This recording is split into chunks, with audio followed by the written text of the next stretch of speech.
வணக்கம் ராஜி. 2025ஆம் ஆண்டு பொங்கல் பண்டிகைக்கான ரயில் டிக்கெட் முன்பதிவு இன்று தொடங்கி இருக்கிறது. காலை 8 மணி அளவில் சரியாக ரயில் டிக்கெட் முன்பதிவானது தொடங்கியது.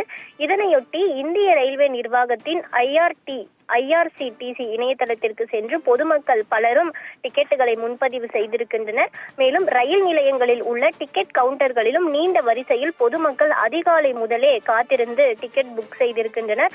மேலும் நீண்ட தூர பயணங்களுக்கு பொதுவாகவே ரயில் பயணங்களை தான் பொதுமக்கள் விரும்புவர். அந்த வகையில் டிக்கெட் கிடைப்பது சற்று சிரமமாக இருப்பதாக நேரில் டிக்கெட் கவுண்டர்களுக்கு நேரடியாக வந்து முன்பதிவு செய்ய வந்தவர்கள் தெரிவித்திருக்கின்றனர். மேலும் பண்டிகை காலங்களில் மிகவும் சிரமமாக இருப்பதாகவும் அதே போல ஐஆர்சிடிசி இணையதளத்தில் 4 மாதங்கள் அதாவது 120 நாட்களுக்கு முன்பே டிக்கெட்டுகளை முன்பதிவு செய்யலாம் எனவும் ரயில்வே நிர்வாகமானது தெரிவித்திருந்தது. ஐஆர்சிடிசி இணையதளம் வாயிலாகவும் டிக்கெட் முன்பதிவு மையங்களிலும் ரயில் டிக்கெட் முன்பதிவு செய்து கொள்ளலாம் என தெற்கு ரயில்வேவானது தெரிவித்திருந்த நிலையில் 2025 ஜனவரி 10ஆம் தேதிக்கான ரயில் டிக்கெட் முன்பதிவு இன்று தொடங்கி இருக்கிறது. இந்த ரயில் டிக்கெட் தொடங்கி சில நிமிடங்களிலேயே விறுவிறுப்பாக நடைபெற்று முடிந்திருக்கிறது. மேலும் ஜனவரி 11ஆம் தேதியில் பயணம் செய்வோர் செப்டம்பர் 13ஆம் தேதி என்றும், ஜனவரி 12ஆம் தேதியில் பயணம் செய்யக்கூடிய பயணிகள் செப்டம்பர் 14ஆம் தேதி என்றும், ஜனவரி 13ஆம் தேதியில் பயணம் செய்யக்கூடிய பயணிகள் ஞாயிற்றுக்கிழமை செப்டம்பர் 15ஆம் தேதி என்றும் டிக்கெட் முன்பதிவு செய்து கொள்ளலாம் என தெற்கு ரயில்வே தெரிவித்திருக்கிறது. மேலும் பயணிகளின் வசதிக்காகவும் கடைசி நேர கூட்ட நெரிசலை தவிர்ப்பதற்காகவும் ரயில் டிக்கெட் முன்பதிவு வழக்கத்தை விட முன்பே தொடங்கியிருக்கிறது. அதாவது 4 மாதங்களுக்கு முன்பே தொடங்கியிருக்கிறது.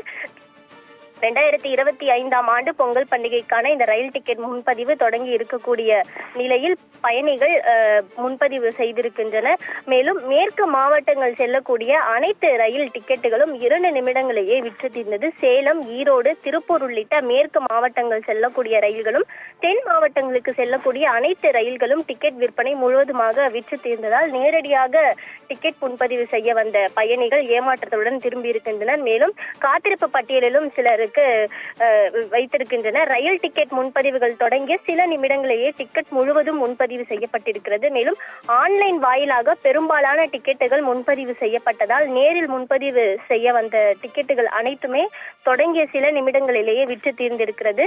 இதனால் நேரடி முன்பதிவுக்கு வந்திருக்கக்கூடிய பயணிகள் பலரும் ஏமாற்றம் அடைந்திருக்கிறார். காலை 5 மணி முதலே வயதானவர்கள் முதல் அனைவருமே இங்கு தற்பொழுது ரயில்வே எழும்பூர் ரயில் நிலையத்தில் சொந்த ஊர்களுக்கு செல்வதற்காக டிக்கெட்டுகளை முன்பதிவு செய்ய காத்திருந்தனர். அந்த வகையில் ஆன்லைனில் 2 நிமிடங்களிலேயே அனைத்து டிக்கெட்டுகளும் விற்று தீர்ந்ததால் பயணிகள் அனைவரும் ஏமாற்றத்துடன் சென்றிருக்கிறார். மேலும் சிலர் காத்திருப்பு பட்டியலில் இருக்கின்றனர். கிடைக்குமா கிடைக்காதா என்ற சந்தேகத்துடனும் பலர் சென்றிருக்கிறார். இந்த நிலையில் ஆன்லைனில் புக் செய்வோருக்கு அதிக முக்கியத்துவம் கொடுப்பதாகவும் நேரடியாக ஆன்லைனை உபயோகிக்க தெரியாமல் நேரடியாக வரக்கூடிய வயதானவர்கள், மாற்றுத்திறனாளிகளுக்கு முக்கியத்துவம் குறைந்த அளவில் அளிப்பதாகவும் தெற்கு ரயில்வேயானது இந்த விஷயத்தில் தலையிட்டு தெற்கு ரயில்வே பொதுமக்களுக்கு நேரடியாக வந்து டிக்கெட்டுகளை முன்பதிவு செய்யக்கூடிய பொதுமக்களுக்கு உதவும் வகையில் நேரடியாக முன்பதிவு செய்ய வருபவர்களுக்கும் முக்கியத்துவம் தர வேண்டும் எனவும், அதே போல மாற்றுத்திறனாளிகளுக்கும் முதியவர்களுக்கும் என தனி கவுண்டர் அமைக்க வேண்டும் எனவும் பொதுமக்கள் கோரிக்கை